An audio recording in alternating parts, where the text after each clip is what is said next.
তে ত্বম ভুক্তা স্বৰ্গলোক বিশালম চীনে পুইনে মৰ্তলোকম বিশন্তি। 9ম অধ্যায় 21 নম্বৰ শ্লোক গীতা। অৰ্জুনক কৈছে, হে অৰ্জুন, তেতিয়ালৈকে স্বৰ্গত থাকিব যেতিয়ালৈকে তাৰ পুণ্য থাকে। পুণ্য ক্ষয় ভৰিলে পুনৰ নৰকত মজৈ আকৌ 84 লাখ জনী ভ্ৰমণ কৰিব লাগিব। আৰু যদি প্ৰাৰব্ধত পাপ আহিল বেয়া, তেতিয়াহ'লে ইতৰ প্ৰাণীবিলাক জীৱ জন্তু কীট পতংগ পোক পৰুৱা ইত্যাদি কৰি গছ বন যত যিমান আছে চব পাপ ভুগি আছে। যেতিয়া এটা শৰীৰ শেষ হ'ব পুনৰ গুচি যাব।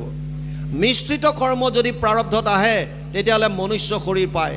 সেইকাৰণে মানুহৰ জীৱনত প্ৰত্যেকৰে সুখ আৰু দুখ দুইটা থাকে, কাৰণ আমি মিশ্ৰিত কৰ্ম ফল লৈ আহিছোঁ। কোনো এনেকুৱা মানুহ পৃথিৱীত নাই যোনে ক'ব যে মই কেৱল সুখত আছোঁ, আৰু কোনো এনেকুৱা মানুহ পৃথিৱীত নাই যোনে ক'ব যে মই কেৱল দুখ ভুগিছোঁ। অসম্ভৱ, কাৰণ আমি মিশ্ৰিত কৰ্মফল লৈ অহাৰ কাৰণে সুখ আৰু দুখ দুইটা ভোগ কৰিবলগীয়া হয়। যদি